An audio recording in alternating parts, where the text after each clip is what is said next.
Okay. Euthanasia? Same thing. Disallow because What's wrong with the euthanasia? They make good...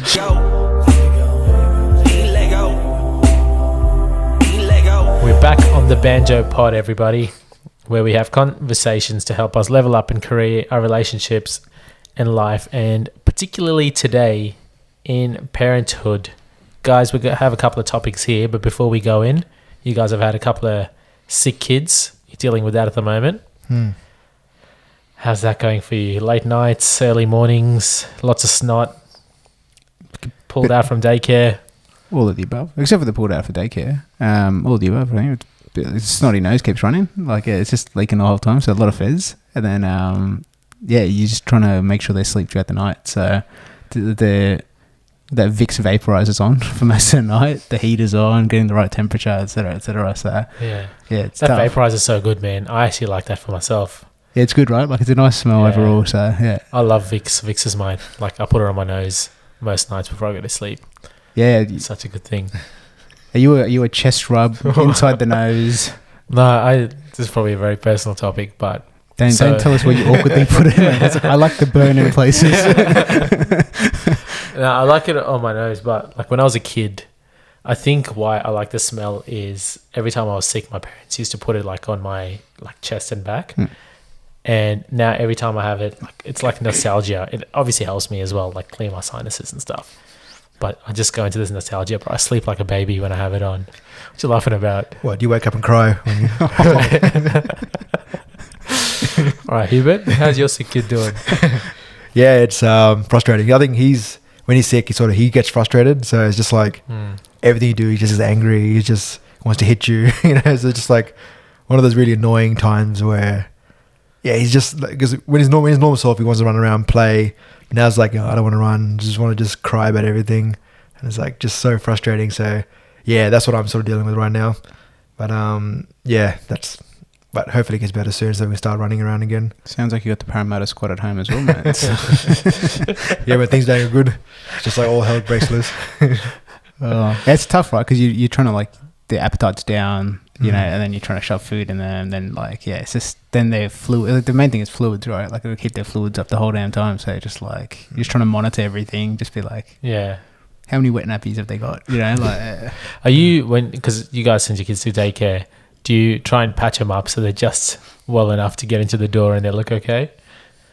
Yeah, pretty much. That's where they catch all this stuff from anyway. Yeah. It's just like this vicious cycle. I mean, in the morning they wake up, give them a good clean, then they go. I think he's only been returned back once or twice. What do? They call you? Yeah, they call. Yeah. I think one was the temperature. Yeah, like he had an excessive temperature. Can you refuse to pick him up? Just be like, sorry, no, I'm like 2 hours away. I think if you're in the city, it's like trek it back. Like it could be a 1 to 2 hour job, right? Like I've got an express bus, which is great, but it is nuts. It's bloody nuts, right? So yeah, so to do that, pick him up, make sure he's okay, all that sort of stuff. That's be crazy. And the other one, I think he was. I don't know one time if he was thrown up or not. So I think they'll like keep and monitor him. But if he does it again, then they send you back home as well. So yeah. We're going to do something a bit different. We've got a Dadisode today.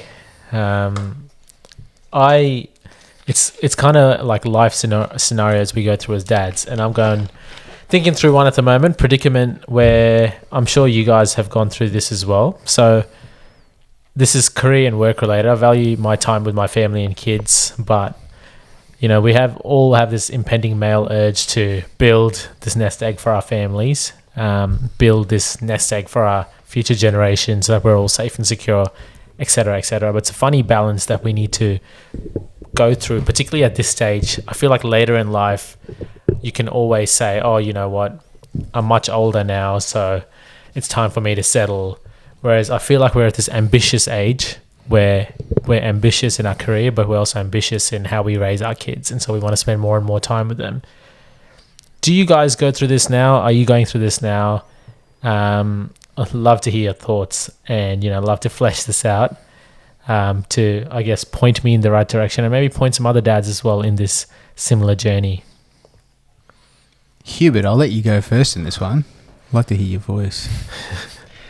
No, definitely. I mean, being a dad is sort of does put a lot of extra pressure on you to be that provider at home, and I guess do a lot of roles where you want to be, like the security, you want to be the teacher, you want to be a lot of stuff, like just the nurturer, you want to be everything at once. But it's hard when if you are the primary provider, you're going to be at work for 10 hours a day or something, so you are missing from home. So you want to be everything, but you can't, and that's when you sort of have to rely on your partner as well. But yeah, you want to be sort of, and my thing is I want to be somewhat in control of what's happening at home, and that's tough at times. Yeah, in control of what's happening at home, as in know what's happening at home, like with your kids, or just sort of make sure that everything is running smoothly at home. I don't want things to be. I don't want family stressing over things that I can fix. Sort of things. Some things out of your control. Yeah. Whatever you can be in your control, you want to make sure that everything's there, solid, and it's tough. And I'm not saying I do that. There's a lot of gaps, but that's what sort of stresses me out as a young dad, I guess. Yeah. There's I'll come to you in a second, Ash, but I don't know if it's a male thing or if it's like a some of us thing, but there's always this I don't know if it's a pressure, but there's this thing where you are meant to have all the answers, right? Like, your wife, your kids are looking at you for all the answers, and it's not saying that they don't have the answers, but sometimes they just have the comfort where you'll just have it sorted. Like you go, like small things, like you go on a trip, like we did recently. My wife was like, I'm just turning up. I'm presuming you've got it all sorted, and everything's booked. I don't need to check anything. Like, it's just small things like that. All the pressure stays on you, where you need to make sure everything is sorted. And imagine doing that day to day from morning to evening. As a dad, I think sometimes we discount that as dads, that we go through that. Fair play. I've never booked anything in my whole life, so definitely very different to the Sampath household. I leave all that stuff to Nilu. I think we complement each other in our skills. I probably rely on her, I think, more so with stuff that she's stronger in. So I think I'll probably take more of a divide and conquer approach. But I mean, I've been with her for ages now, right? So probably read each other on different levels as well. So which is quite good. But yeah, I think, look, I'm super ambitious. That's not changed since I've had a kid. What's changed is probably my perception and value for time and time at home. So I think that's been a thing of I can't work, 12-hour days normally. So it's like what needs to go? Because if you do that, you miss the wake up and you miss the sleep time. So you effectively just see your kid on the weekend, right? And that may be well and good for some people, but yeah, for me, I was like, actually, I want to try and be there, put them to sleep at least, all that sort of stuff, and then you can log in after, right? We have the flexibility of taking our laptops home. We're not in trades, so we've got some flexibility which other careers don't. So in that case, I'd rather use that to my advantage now, right? So that's definitely something that impacted. Having a team with a workplace as well. I've got 8 people underneath me right now. I tell them straight up, I don't have all the answers. So I'm like, some things we're going to figure out together. So I think I've tried to learn that skill more so, because back in the day I would have just made the answer up and just gone with it, right? So I think I sort of humbled myself with it, going, hey, I don't know what's going to happen now, or let's give this a shot and see what happens. So yeah, some of it's just figuring it out and just being honest with yourself. Just a story I heard from Patrick Bet-David on a podcast where he's talking about his dad. So he lived in Iran, then was a refugee, then in America. So he barely saw his dad. His dad worked for I think 14 hours a day, 6 days a week. He saw him just on Sundays, and he worked out that he saw his dad 10 or 20% of the time between 0 to 12 or something. And he says now he's best friends with his dad, has a really great relationship with him. And I think we all went through that as well. I mean, maybe our dads didn't work 14-hour days for 6 days a week, but they worked really hard. And, my dad basically didn't see me as a newborn, didn't get to hold me until I was 6 months old. All our dads went through different situations like that, and we still have really good relationships with them. We still respect them a lot. So I wonder if it'll be different. I wonder if we're unfairly worrying about all this relationship stuff and upbringing stuff. And, I wonder if our dads did the same things as well when they were, or it was just, you had to work, so you don't get the luxury of thinking about, am I spending enough time with my kids? I mean, having the luxury is definitely a thing, right? If you're working to survive, it's different. I mean, in your head you'd be hurting, but you're doing it for the greater good, right? So it's something that I think my dad sometimes still talks about it. The days he was working overtime and stuff, and he's like, I should have come home. I was like, doesn't impact us now, but that's the view he's still got. So yeah, it's going to be challenging, right? Like if you guys just took 3 months off and worked overseas and left your kid here, like it's challenging, right? Yeah. So it's not the same thing looking at through an iPad and stuff, right? So yeah, very different. Yeah. Hubert, any experiences? Any thoughts? Yeah, same thing with my dad. I guess he didn't see me till I was like 3 months or something as well. So he missed out a lot of stuff in early on. But I think when it came to work, his mindset was always, I work enough to provide for the family. We didn't have a luxurious life, but it was good, like not very comfortable. But his view was always to spend time with us. So he used to always come home early. We go to the park, play cricket. During school holidays, he used to always take time off. So we spent a lot of time with my dad, and I do appreciate that. Like back in my head, all memories of my dad's always there. So that's something that I liked about my dad, and hopefully that's something I want to replicate with my son as well. Where just I'm always there. He knows I'm there, and then I just want him to know that I'm always there around him. So yeah, that's sort of how I sort of like about my upbringing. Yeah, that's good. Yeah, I think my school holidays was always mum there because dad was working, right? So yeah, like I was in the higher position and whatnot. But I had both parents working anyway. So yeah, it's just different, very, very different now. I saw this meme recently called "A Sacrifice That Dads Make," and I just put this photo up on the notes for you guys. It's basically the two ends of the loaves of bread, which are normally ignored, and the worst part of the bread, with ham and cheese in between. So basically saying the dad makes a sacrifice and takes the worst parts of the bread, or sometimes the worst parts and the cuts of the meat. And it made me think, what are other sacrifices that dads make? Now, bear in mind, Mother's Day has just passed. I'm not trying to share a sob story here about how tough dads have it. Just trying to create a bit of empathy on, other dads. We get it. We know that things aren't always rosy, and, we share struggles, but we also share the beautiful things about being a father. So what are some other sacrifices that dads make that you guys think are underrated? Eating leftovers from a kid. I'm not going to let that piece of meat get away. Yeah, that's right. Yeah. That's right. Yeah, 100%. I'm with that too. Yeah, I guess for me, one of the things that I like, and like when Ash was talking about this before in a previous episode, where you try and get that extra money and stuff, and why you want to do that? You want to buy some nice stuff, get a bit of luxurious life, and one of something that I know we talked about is some of the things I sort of wanted was like a nice car, get a Harley, that kind of stuff. Where then it's like, okay, maybe let's get married, have kids, and then it's like, okay, so certain things I got to sacrifice to make sure family's comfortable at home. And there were some things where I could have bought a Harley. I got the money for it, but I'm not going to do it, because that's just take away from my kids. So sort of some personal enjoyment. Like it's not something I need, but it was something I really wanted. But and because also you weren't allowed to buy a Harley. Oh, I can get it. I think you played that card wrong. You should have said, "Oh, hey Gene, I've got a Harley to put in Daniel's bedroom. It's the perfect toy for him." So we'll see. So maybe that's down the track, eh? Nice. You might see him a Harley later on. Oh, how good. Yeah, be like, what's that? You're like, you said buy a trike, right? Another sacrifice, and this just comes with the nature of not being on maternity leave, I guess, is seeing first moments.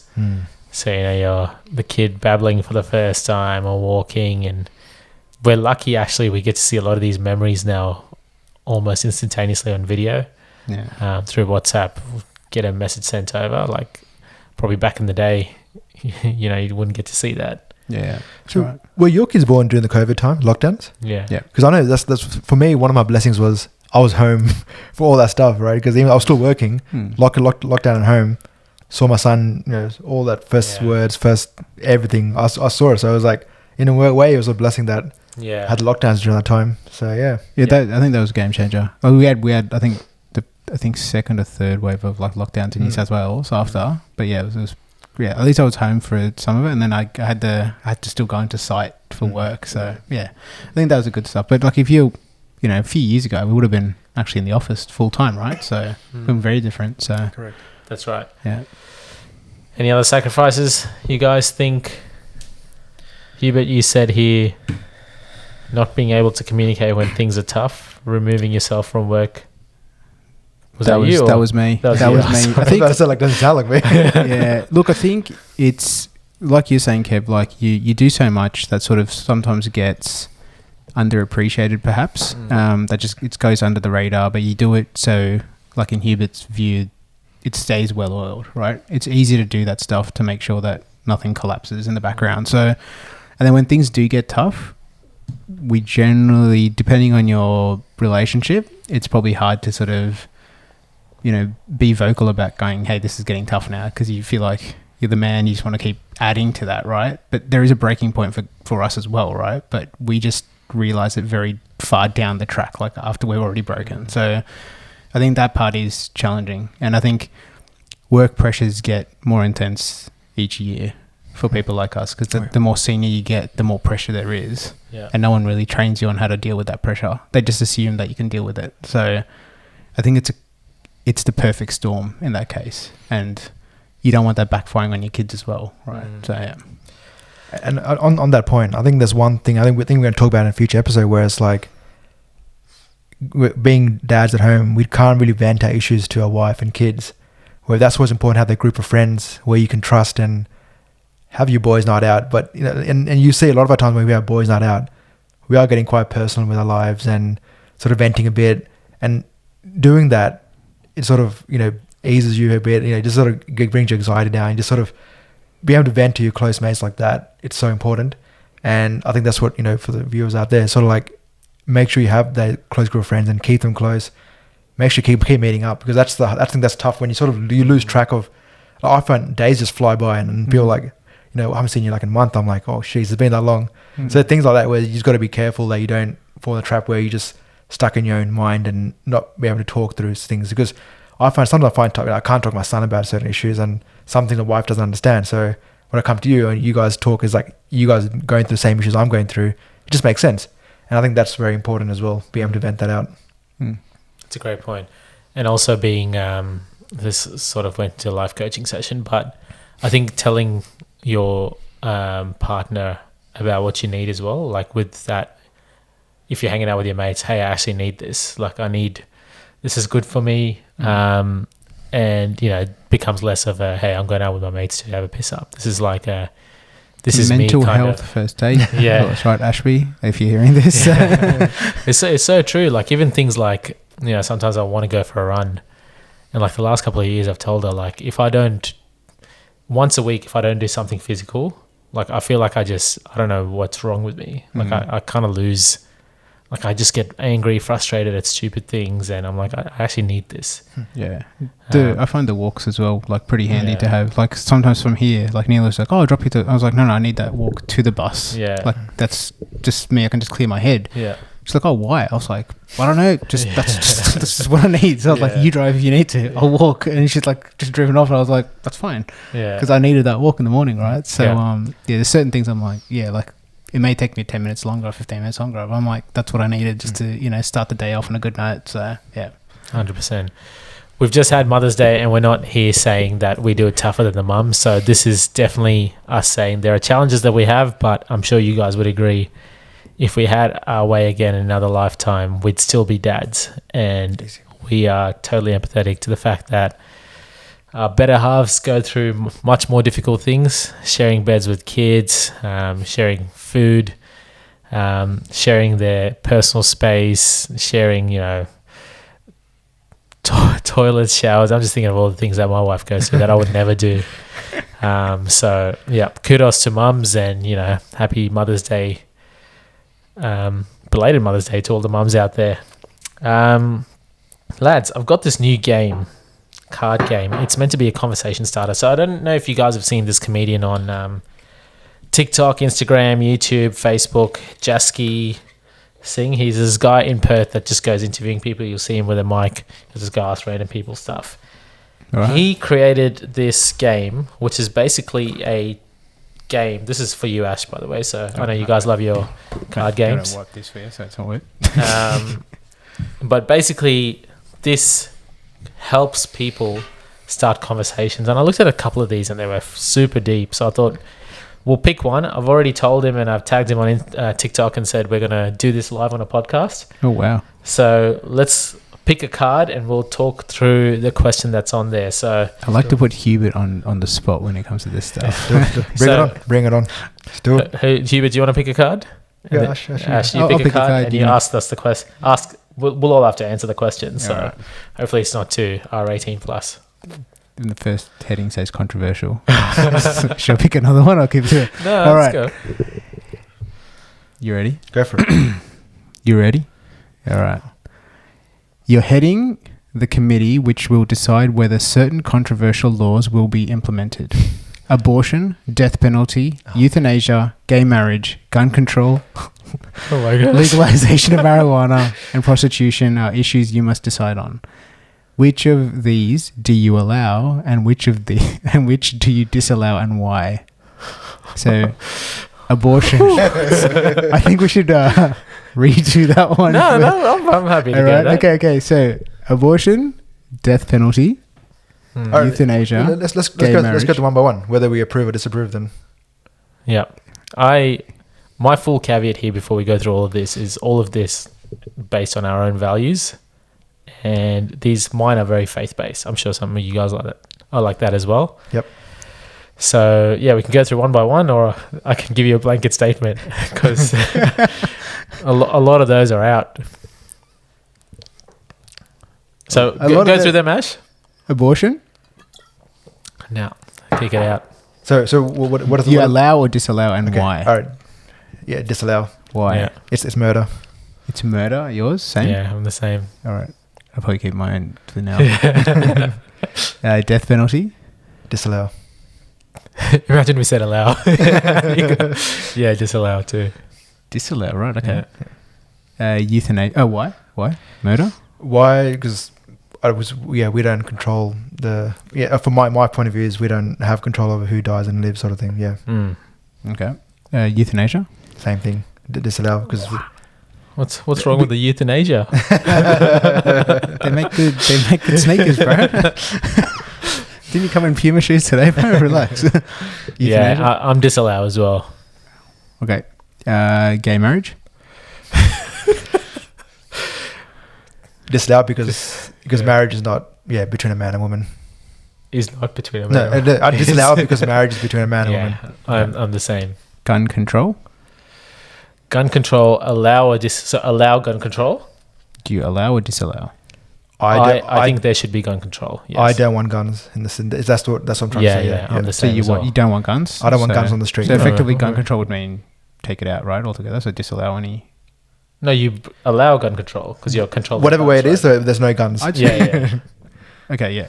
Because if you allow gun control, that wouldn't it be like you're allowing people to have guns and then you're trying to control it depends how you read it. But but you guys want no guns. No yeah, guns, that's right. No guns for anyone except for armed forces. Is that correct? And police potentially. No, yeah. not even them. Water He's a pistols rock. only. So it's the unarmed forces. Defund the guns. Little potato spud like things. All right, legalization of marijuana. Look, I disallow. yeah. I'm we haven't got use cases for this, so this is just looks like just general, like it's like almost like alcohol being treated. In so, general, yeah. I'm anti-drug, so yeah, I disallow it. So- I'm so- probably the same too. prostitution. Big topic, guys. This is a tough one. I don't know. I'd say I think disallow too. I mean, all of mine are values based, and yeah. So person disallow, but I allow. still think there's a place for it. But yeah, in society, it is the oldest profession, right? So it's something that's people have for a long So time. you want to disallow whether they're I'd disallow. Yeah. disallow. Okay. And why why would I disallow it? Well, I think. Because you said it's the oldest. Well, profession. It is adultery. It's in the It's- Bible, like. Yeah, it is it's a form. It's a form of adultery. Yeah, It's a sin it's in a sin. the Bible. Yeah, that's right. It's a sin. I'm still saying it's still there. What's that? Yeah, It still existed. It's not but it's not like It's not. there's a lot of other things that Yeah, exist exactly, in the yeah, Bible. like- I'm not saying it's an acceptable thing. I'm just saying it's there. Yeah. So out. Out. Yeah. Yeah. All right. Cool. Was that it? That's it. Oh, okay. How do you guys feel? Yeah, feel pretty great. happy. That's good. You can join a political party. Lucky our follower base is only 600. It's one of the episodes that will get cancelled once you guys increase to 1 million views. So I feel like you didn't answer any of those, Ash, so I'm going to pick one and we'll go through it for you. so Maybe you want to pick one, Hubert? Let's do it. how good. All right, this was. No, this is pretty exciting. This is one for Ash. I wrote this. All right, this is called phone call. Phone call. Oh, mate. Shocker. You are at a large self-help conference with 10,000 plus people, and the host has started dialing a number on his phone for you. At the other end is the conversation you feared having the most. You must have the conversation in front of all these people. Who is on the other line, and what is the conversation you must have? Oh my God. So I must have a conversation with someone in front of all these other people. So yes, this is the conversation you most feared, and what is the conversation, and who is it with? So this could get quite personal. I don't know if it's that personal with me. What's a topic that's personal with me? Oh yeah, what's the topic that you feared? No, I'm striking blanks. What's a conversation, like the phone call you never want to receive? Oh, Like I'm thinking straight away, like yeah, like a it's- police call. So mine would be like a hospital fire, like as in emergency services, and something about one of my kids. yeah. Yeah, I would never want to hear that. That's actually, I think that's probably all our answers, isn't it? Yeah. Even to like any family member, actually, to that like brother, parents, all that sort of stuff. I wouldn't want to hear that. I don't think I'd be in a state to hear that. Yeah. So yeah, I think that'd be it. Like, and just hearing that conversation and seeing what's happened, I think that'd be a real kick in the balls. So yeah.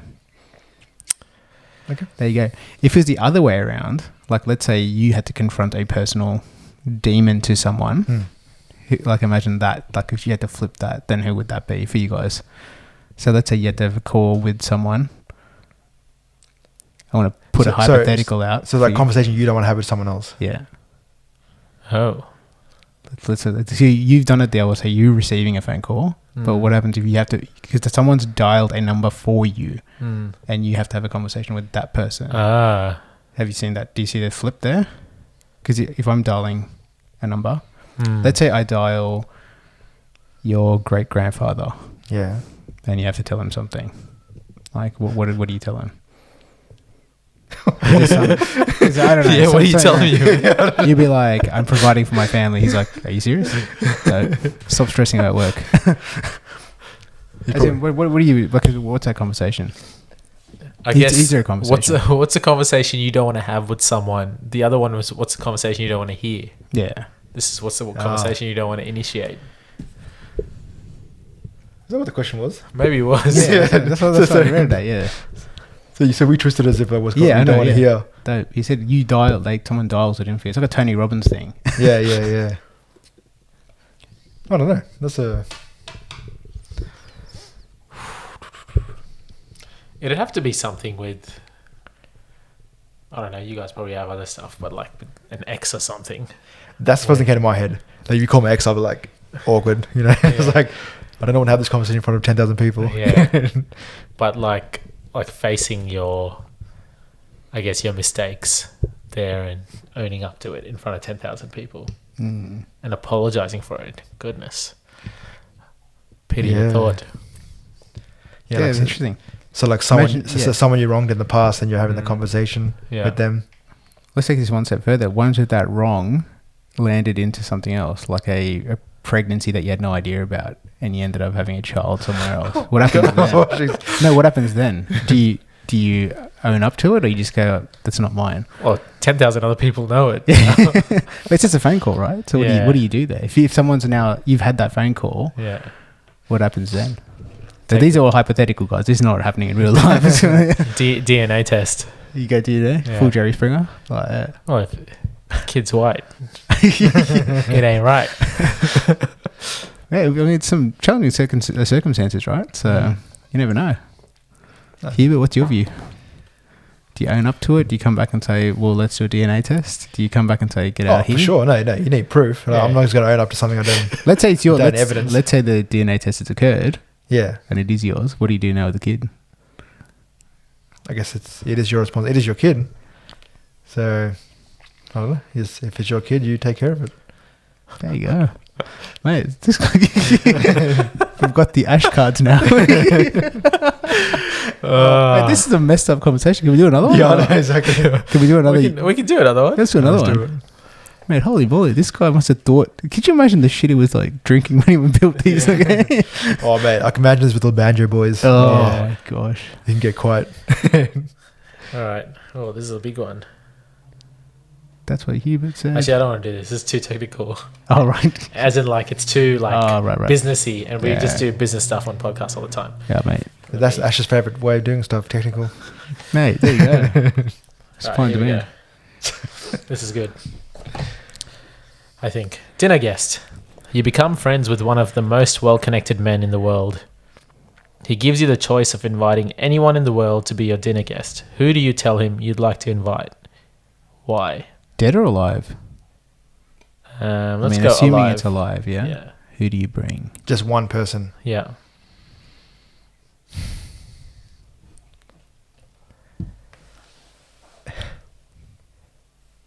See, I have thought of these ones, and it's like, you always go like back and go like, who would you want dinner with? Mate, just give him. It has to be, to me, it's just family. But let's say, are we going to exclude family then from this? Mate, this is... You're inviting one person. Yeah. Like, you're with the most connected, well-connected man in the world. Mate, Like, you see your family every week. I don't care. I'll have dinner with my son. So, really, if someone comes up to you and says, hey, dinner. Yeah. I can invite anyone you want in the world. This isn't a last... This is like not a proper... your last dinner, bro. Far out. It's a last supper, bro. Fine. Hey, let's exclude family then. Gene's not watching this. His dad's on the podcast. He's like, you serious? You pick Peter Sterling over me.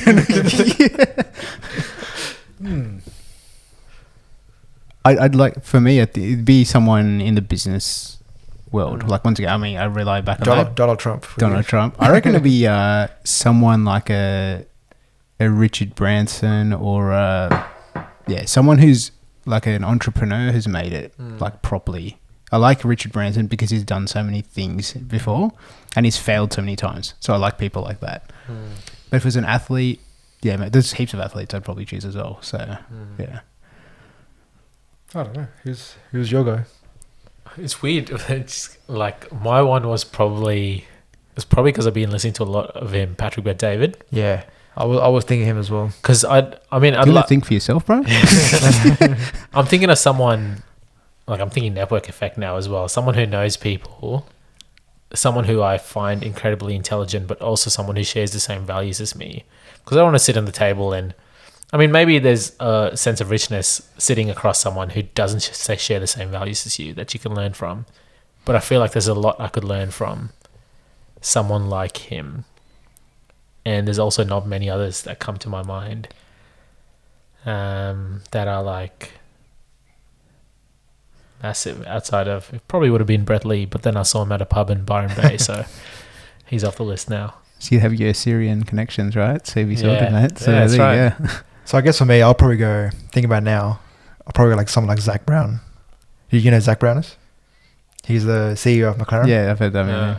He's got the tattoo of the one with the moniker. Yeah, so I don't know. He seems like... He got kicked out, right? Kicked out of what? I thought he's not the team principal still there, man. Sure? Kicked out of your dinner, mate. No, I find the guy very interesting. Like, seems like a very fun guy, but very successful. And he's got an awesome car collection, which I want to see so bad. He's got really nice cars. So he's someone I think would be pretty interesting to have a conversation with. Went very quickly from having dinner with Daniel to the CEO of McLaren. This was good, guys. Usual YouTube chivalry call out to our listeners. You're out with a group of friends. Someone you don't know. This has actually happened, by the way. Someone you don't know joins your group of friends at a pub, right? This person goes out, gets a round, and you're included in the round. It's now your round next. Do you add this person in this round on top of your 8 other mates? Do you add that extra in? Yeah, I think you would. Yeah, of course you do. That's chivalry. That's what you do. That's, pubonomics. But YouTube chivalry is like that. just like you'd buy that extra guy a beer just because he bought you a beer. You like and you comment and you subscribe on this video because that's the right thing to do. So like this video, comment, subscribe. Let us know what you thought of these games, some of these fatherhood topics as well. If you like it, we'll keep doing it on our Dadisodes. Thanks for listening and watching. Catch y'all next episode.